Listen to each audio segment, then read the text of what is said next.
Welcome to Hacked in the Dark, a podcast featuring Forged in the Dark games and their designers. I'm Justin. I'll be your host for the episode Urban Fantasy with Jason Pitre. Jason, thanks for being on the show today. Hi there. It's my absolute pleasure to be on the show today, and I've enjoyed what I've heard so far of Hacked in the Dark. Fortunately, I was able to get in on the ground floor, so... Yes, thank you. You're in the single digits in terms of episodes, which we both appreciate you for joining us in our single digit episodes whenever we're still building a following. But also, I hope it also pays back for you in terms of the Kickstarter, which is what we're partially here to talk about today. You're kickstarting SIG, City of Blades. Yes, I've been designing for far too long, it seems. Something like a bit over 10 years. And I think this is my 7th Kickstarter. Wow. Yeah. So I've done the rodeo once or twice. When I'm not running far too many Kickstarters, I'm also the host of the RPG Design Panelcast, which has recorded panels and discussions about game design, and it includes a very nice one with Strosh and John LaBeouf Little about Forged in the Dark design. Yes. Which folks should absolutely check out. Yes, they should. I've listened to that one, and it's really good. Everyone should listen to that. I understand this year Metatopia is going to be online, and you're going to be recording podcasts. I understand that Strosh might be moderating a Forged in the Dark panel as well for that, is my understanding. I know things are still shaping up as far as panels are concerned for Metatopia. Yeah, it's still shaping up, but it's going to be exciting, and it's going to be in the very beginning of November 2020. It's 2020. No one knows what time is anymore. No, and we can't avoid saying that ugly word 2020, unfortunately. We have to say it a lot now. When we're promoting Kickstarters, etc., it is a heck of a decade. It's coming to a close. We'll see what happens. Speaking of a decade, Jason, you said you've been creating games for like 10 years now. Yep. Do you want to talk about what other games might we know you from? My first game was called Spark. I released that in 2013, followed by a supplement for it called SIG, The City Between, which expanded into SIG Manual of the Primes. And all of the SIG games are the same planar fantasy setting. And as I was doing the last Kickstarter, I recognized, wow, this actually works real well with Blades in the Dark as it was currently being developed. I was watching John's stuff on his Patreon before Blades came out. So I was seeing bits of this tech dropping in through his various games. So I actually first thought about SIG and Blades by looking at bootleggers. I've not even looked at bootleggers, honestly. It's the faction mechanic. Oh, okay. That's where the faction mechanic came from. That's intriguing, because I know that a number of mechanics in Blades can also be traced back to like Aegon, the original Aegon, and also John's other big game, Lady Blackbird. And there's a bunch of other ones. There's a bunch of small games that you can check out from his collection. Well, we're not here to talk about John today, at least not directly. But yeah, so some of the other things I've also done have been, I recently released Palanquin, which is a small zine game of the heir to the throne who escaped a palace coup with the help of unlikely rescuers. Ooh. I also released After the War, which is my mimetic science fiction horror game. Yes, that's an interesting one to me. It's one I want to get my hands on. So I've been busy. It sounds like it. How did you get your start in game design? I will actually have to say, if you go back far enough, I'm going to blame Planescape. Big surprise, that. Because I started in Second Ed. Of course, I started at the tail end of Second Ed, D&D. So I grabbed all of the material I could find. And Planescape blew my mind open and said, wait, you mean a role-playing game can be this different? You can have a game about planes of existence and gods walking down the street and philosophy? What? So I started, doing the standard D&D hackery, which was the foundation for my future game design career. Yeah, it really feels, based on what you grabbed onto there, that you kind of found the soul of the indie game designer. Yep, pretty much. I was like, through D&D somehow. Yep. Yeah. Within Planescape. It was the wrong system for the setting that they had presented. fundamentally. And I was just blown away that there could be a setting this far from the core. SIG, the setting, is plainly heavily inspired by Planescape. Yeah. I don't think you've made any effort to hide that at all. But there's other inspirations. You have a number of games in this setting, and we're going to talk about SIG, but I'm curious, like, one thing I'd like to know is, with your different explorations of the game, can you talk about, like, what aspects of that setting you're exploring in one game versus City of Blades? SIG Manual of the Primes, which is the other comparator, is a game about confronting your beliefs, collaborative world building, philosophical conflicts, etc. Interpersonal relationships and drama, that kind of thing. I have gotten a scene where a player character has had a dramatic showdown with their divine father because he was always at work and never had time for his kid. So like a deadbeat divine parent. So it's all about these relationships and exploring philosophical ideas. Now, because it's a bigger setting, I had also set the ground for faction conflicts between these large groups that are half government, half organization, like half mob. So they're always fighting in the streets, and that synced up beautifully with Blades. So for SIG City of Blades, what I did is I took that setting and I focused in on those kinds of conflicts where the Teachers Guild is planning to steal the rat farms away from the Farmers Guild so that they can use that turf to get a greater position in the city. So it's all of these different guilds that are fighting for specific pieces of turf. So I could really lean heavily into the beautiful faction system that I adore from Blades.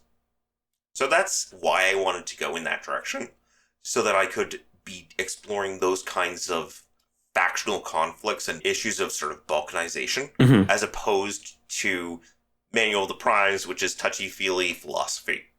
Functionally, SIG, Manual of the Primes, is the good place. Right. It's a little wacky, it's very philosophical. And this is more... If anyone has read the book City of Jade by Fonda Lee, that's a good touchstone. It's also just a great book, but it's more of a standard Bladesy kind of setup. I listened to an actual play, I think by a role-playing public radio, of one of the previous SIG games a long time ago, and it struck me a little bit like maybe Ankh-Morpork as a slight inspiration or kind of a feel. Okay, that makes sense. Yeah. And Kill 6 Billion Demons, Saga, and Planar Codex are the big inspirations.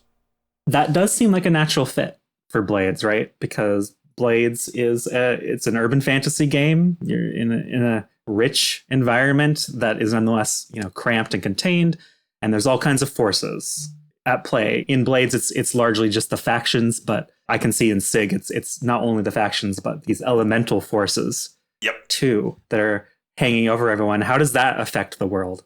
So the city is bound to 3 different planes of existence at any point in time. So the plane of flame, the plane of tyranny, and the plane of dreams, for instance. And that power, planar power, flows into the city. That strengthens a lot of magic. It strengthens the organizations that are in the city and strengthens certain gods, etc. The 3 factions are connected to these planes effectively get supercharged. But it also goes the other direction. If your faction grows in power, the tethers can change. So if you grow to be dominant in the city, then a different plane of existence will hook into the city and start flooding the city with power. You'll get a whole bunch of supports, and you'll be able to maintain your position.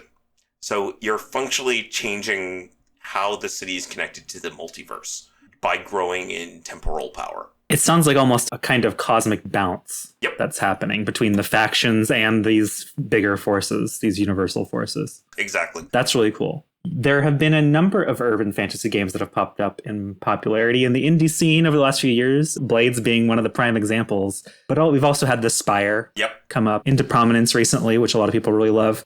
SIG is a hack of Blades, but I imagine its urban setting is fairly different. Do you want to talk about that setting a little bit more? Yeah, so the setting itself is effectively, this is the one city that's connected to everything in the multiverse. All different planes of existence and prime worlds. So every kind of wacky portal, gateway, etc. effectively hooks into this weird planar city in a Mobius strip.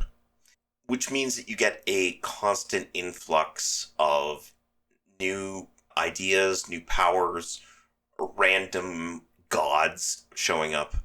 Cults are fairly common. There is no status quo, functionally. Everything is a delicate balance between forces. So, like Duskfall, it has the tension between these different forces and a very constrained holding space. In the same way that you can theoretically leave Duskwall. Not really. For the most part, you're stuck in the city, so you have to deal with the problems that are here. For the most part, it's the same thing in SIG. Yes, you can run off and do missions in other places. You can sneak into the Vault of Heaven and steal the immortality of a dying star. I mean, sure, that's a good job. But then you have to come back home to the city. So it maintains that sort of claustrophobic holding space that works so well with Blades. But it also has religion being fairly prominent. Every character is a servitor of one of the various powers of the city. It has people who come from a wide variety of different lineages, such as a giant or effectively an ent, a gnome, etc. And you all come from different cultures as well. So you can be a truth bearer who is proclaiming a divine mandate, or you can be a scoundrel or an alchemist, etc. So all of these bits of complexity feed into some really unusual characters that emerge. With all that variety, there's potentially the tendency of that to become a little gonzo, and maybe in a good way, right? Is that something you embrace with the setting? So there is a very specific vibe that I try to encourage. It's a little similar to Ankh-Morpork, but a little bit more serious. It's the contrast between the mundane realities of city life and the magical realism, the magical weirdness of the multiverse. It's walking down the street and seeing the 8-armed, blue-skinned goddess of law sitting at a cafe drinking her chai while reading through contracts. That is the thing. Everyone lives here. Some of them happen to be demigods wandering on the street, pissed off that someone got in their way. It's that element from Planescape that, it's a demon, but he's really just a fishmonger. He happens to have horns, but he's just trying to sell you fish. That kind of surreal contrast of these two elements. So a decent element of the mundane is essential for that kind of vibe to work well. So that sort of restrains it from going full gonzo. That makes sense to me. You're mentioning this multiverse. Yep. Now, we kind of have an idea for what that is in terms of, Wizard of the Coast properties with Planescape. What does that mean as far as SIG is concerned? There are 15 major planes of existence, which are, let's see if I can recall them off the top of my head. Flame, wind, waves, stone, ice, freedom, order, tyranny, justice, and destruction. And the planes of concepts, such as dreams, shadows, lore, life, and death. So these are the fundamental building blocks of the universe, of the multiverse. And everything of those substances is in some way bound to those planes. When someone dies, the plane of death is connected. when a tree grows, it's growing because it's expressing the power of the plane of life. So everything is effectively drawing from these infinite pools of power. It's just a lot more direct in SIG because of these huge planar tethers, which are effectively planar ports. So that shapes the city in a very real and interesting way. There's also an infinite number of mortal prime worlds, which are Earth, the Forgotten Realms, any kind of normal world full of mortals. So there's a lot of potential. Oh yeah, there's traces of Amber as well as an inspiration. Because it all comes down to, this is the city in the center of everything. I can imagine a lot of GMs kind of bringing their own game universes from years past into the setting as nods to sessions past. Very easily. That seems really cool. Blades is very clearly a game about doing crimes. Yep.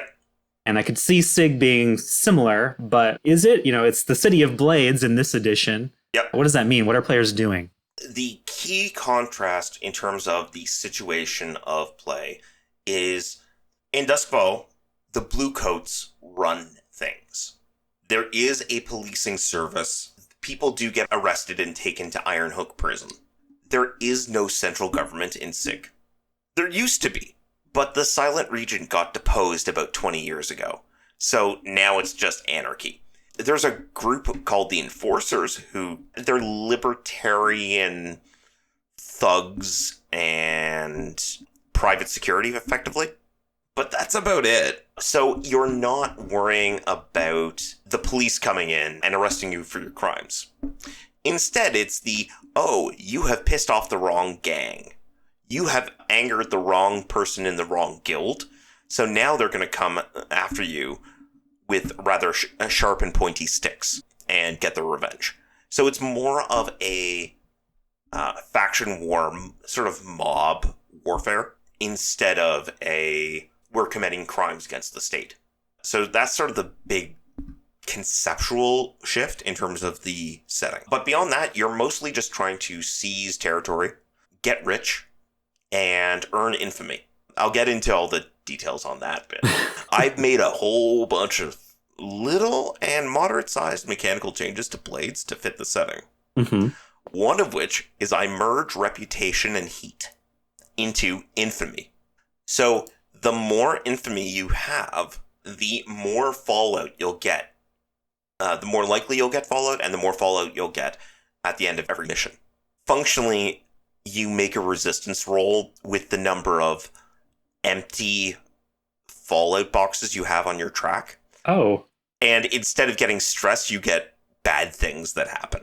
You get consequences as a result of... Yeah, it's the entanglement mechanic. It's functionally you get entanglements based on how poorly you did on that resistance roll. So if you roll a 6, you're fine. Yeah, that's a very direct representation of... If you're trying to emphasize these factions, it makes sense that the entanglements would be given a strong priority and a presence up front in the player level. Yeah. When you fill your track to max, if you've got Stronghold and if you have enough turf, you will upgrade to the next tier. Mm-hmm. But the amount of territory that you hold is the number of claims you have is the hard cap on what tier you can be. So if you take over this piece of territory, you can cap another faction, so they drop in power, but you haven't gained in power yet. So infamy lets you get more faction advances, it lets you strengthen your hold, it lets you do all of those fun things that you want to do. So instead of we need to keep our heat low all the time, and we need to improve our reputation all the time, it's okay, let's go quiet for 2 to 3 missions and try to, be pretty stealthy. And then let's make a statement, burn down their favorite bar, and leave a lot of bodies. Because we want to make a statement to show that we're actually tough and we're on top. So sometimes you'll try to get as much infamy as possible to fill up your track, and then clear your track. Acknowledging that Blades itself doesn't really have a built-in end game, does SIG have one at all? Does it have an end point in mind? The setting goal is get up to be the top tier. Be tier 5. There's only 3 tier 5s at any point in time. And you all start at tier 1. All of the player factions are tier 1. So you have to climb quite a bit to get there. You can continue more after that, but that's sort of the standard expected arc, that you're just climbing your way to the top. In Blades in the Dark, players have access to a bunch of different playbooks that are based on these urban fantasy tropes. Your game draws inspiration from all kinds of fiction, including, standard fantasy. What kind of characters can people play in SIG? So, you know how I mentioned cultures and lineages and devotions? So cultures are what kind of cultural baggage and perspective you come from. Lineage can be everything from giants to winged angels to people from the plane of flame who have magma flowing through their veins, etc. So there's a wide variety there. And the main game has 15 or 16 different sort of major species that are the most common. But you can be, like on the front cover, we have a lizard centaur. That's what I'm playing. And that's totally playable. You could just play a gecko centaur kind of thing. Mm-hmm. Sure. You can play a fire elemental if you want. Mechanically, it's pretty fine. The way that we handle this is each of those elements comes with preset action dots for one of the 3 attributes. So the insight attribute is always assigned to your culture. The prowess is assigned to your lineage, and the resolve is assigned to your devotion.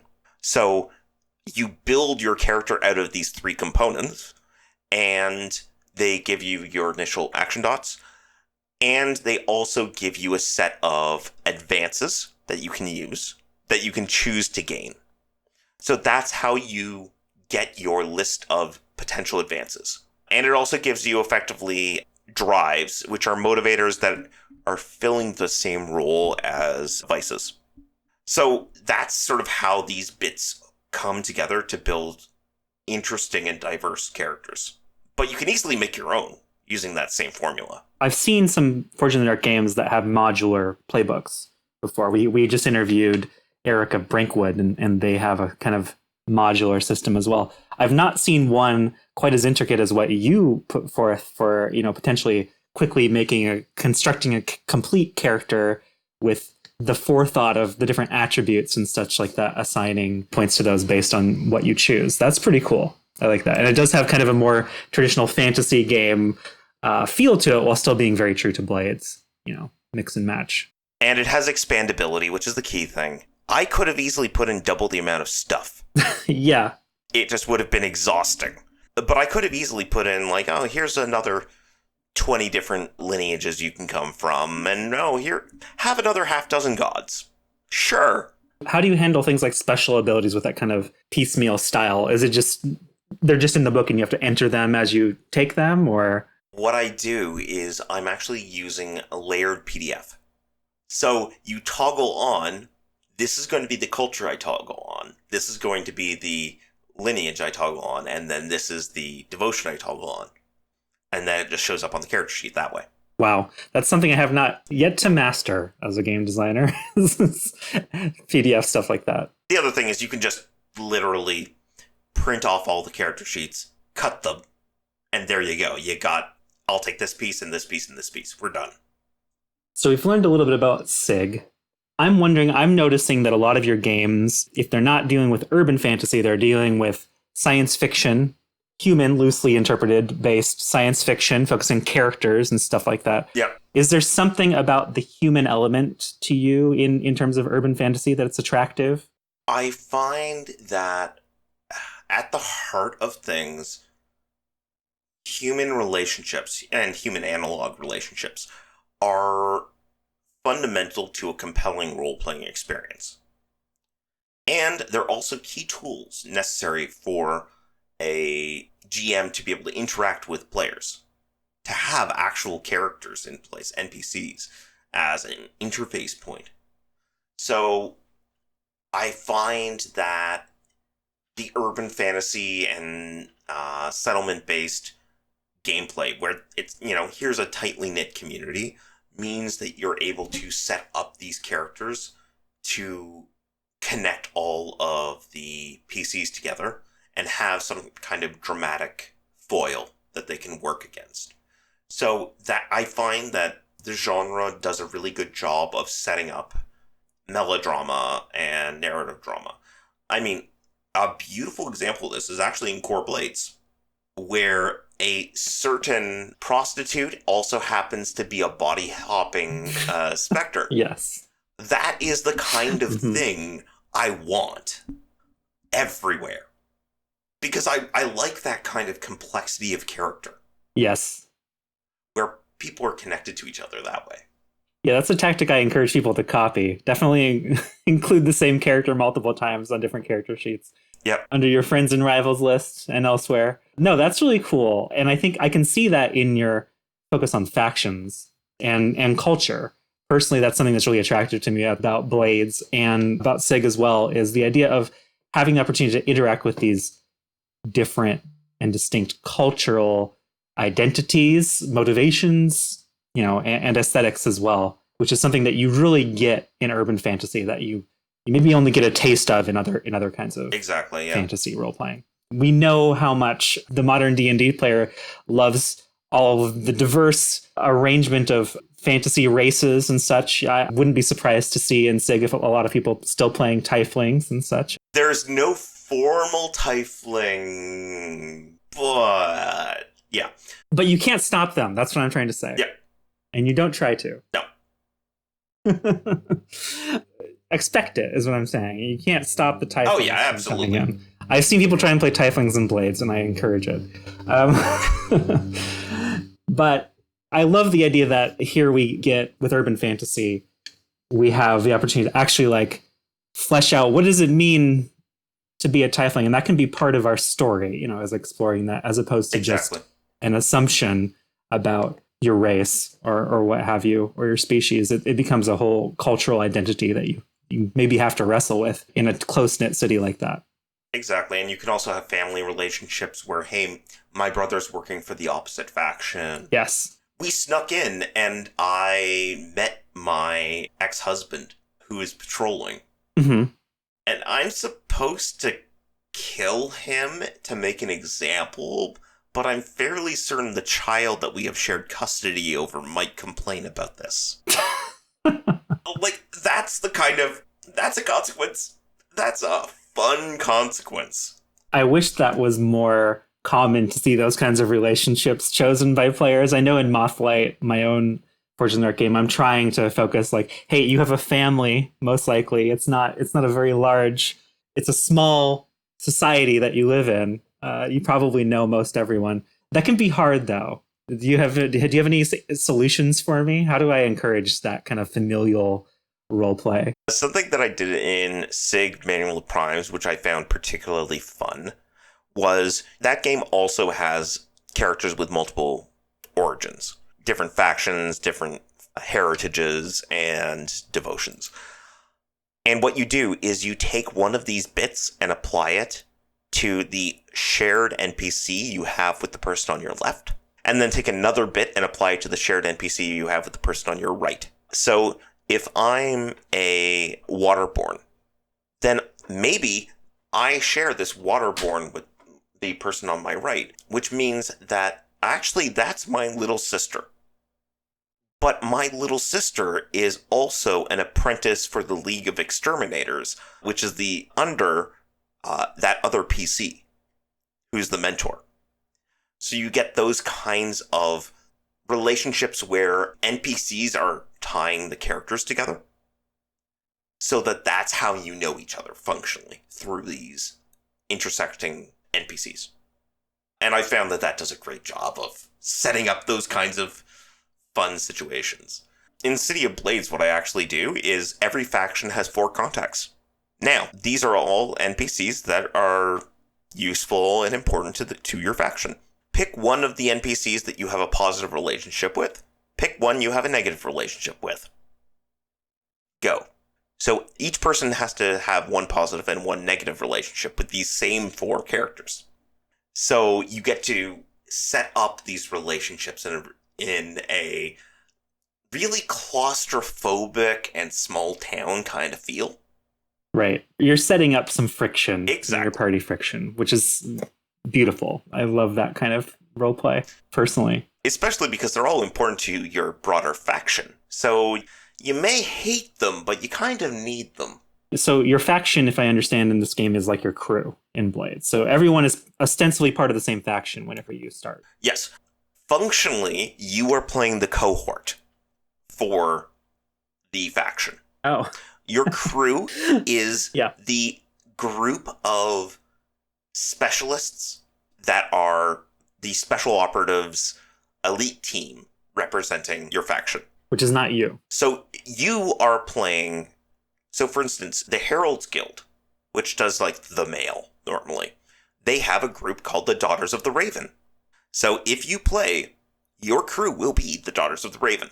This elite team that specializes in heists and smuggling and going on these missions to gather territory and support your faction. There's other sections of the faction that don't worry about the street war. They're just busy doing things like reading people's mail and blackmailing people and just plain delivering packages. You're effectively the military wing of your faction. Jason, you've been making games for a little while now. Yep. And you've made a number of games where there's like complex cultures of various kinds interacting with one another. My understanding is it's important to you to be sensitive of the way you portray these cultures. Do you want to give anyone some advice who's coming up with their own factions and cultures for their own Blades game, their own city, how to do that with sensitivity in mind? Usually I come down to very human needs that everyone has. Everyone needs to eat. Everyone needs to sleep. Everyone needs to spend time with family. They want to raise children. They want to have time to relax. So focus on those common human elements. Find out what the art is, what the language is, what the stories are, what the food is like, and use that as the foundation of making a group. They're not just a group of spies. They're an ancient order originally founded as librarians for a library that burned down. So they have a ritual of meeting effectively in the burned ashes of their old library. And that's where they do naming ceremonies and things like that. That's a lot more compelling than, yeah, they're a bunch of spies. Right. They're a bunch of spies doesn't bring the richness that you can bring to the table by focusing on the very human expressions of identity. Right. It can be very tempting to start from a single grain. Yep. And build up. But once you get to a certain point, you need to think about the whole picture. Exactly. Yeah. Of the human experience and how that cascades back to that single grain you started from. So, for instance, the Lies of Locke Lamora, a lot of the drama that goes on there is the fact that the main character fell in love with a female member of the same crew. And that has lasting impacts. So that's the nugget that builds really compelling story. Yes, I can see that. It's really easy to say they do X, but answering the question of why they do X really makes a difference. Thank you. I think we're going to start to wind down now, but I still have a few important things I want to ask you. Certainly. One is, as you mentioned, you have a podcast of your own, the Panelcast, and you have been attending and recording Metatopia panels for a while now, and other panels, I believe. I know it's an impossible question, but I'm going to ask you, is there one nugget of information you kind of gathered from listening to other professionals that you would like to pass on to people listening to this podcast as far as advice? Determine what elements of the job give you passion, energy, and joy, and which ones you hate. Delegate and contract out the ones you hate. Excellent. But preciously guard the things that really matter to you that you find really interesting. I like layout. I'm never contracting anyone else to do layout. No, that lets me relax. Like, I legitimately do it to relax and cool down. That said, editing and proofreading just hurts my soul. So I hire other people to do it. So I think that's the most useful thing for anyone in the industry to learn. And I blame Fred Hicks for that. He gave that nugget of wisdom like 3 years ago on a random panel. I appreciate that as well. And I kind of feel similarly to you, honestly, but the same things. Maybe we'll have to have an episode about things we hate as to do as designers at some point. But for now, let's talk about your Kickstarter briefly again and remind people where to go to back it. Yeah, so my Kickstarter, Sig City of Blades, is running from October 5th, 2020 to October 30th, 2020. So it's already funded, very clearly. And as the time we're recording this, it's a hair away from getting a whole bunch more shiny art.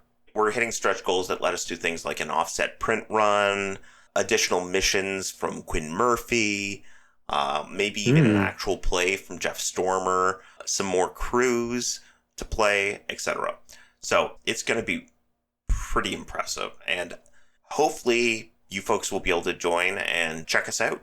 Yeah, I encourage you all to check it out. This should be coming out in the last week or so of your Kickstarter. And Jason, for our audience, Jason knows what he's talking about as far as Kickstarters are concerned. Would you like to remind them of the address of the Kickstarter?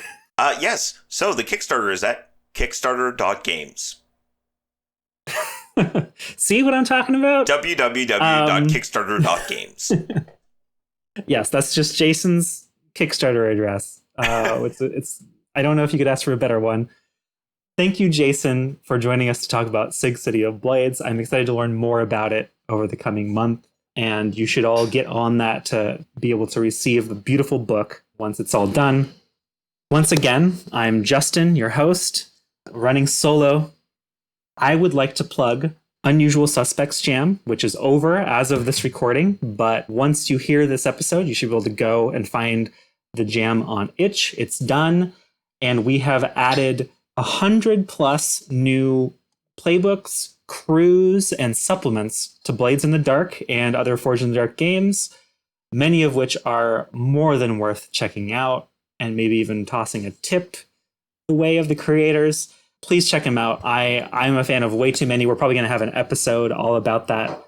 And other than that, I have a personal plug to make, which is that I just recently released the first supplement to my own role-playing game, Cthulhu Deep Green, called The Linear Men, which is a horror scenario for both CDG and Trophy Dark. So check that out on itch.io, or if you want to get a print version on drivethrough.com.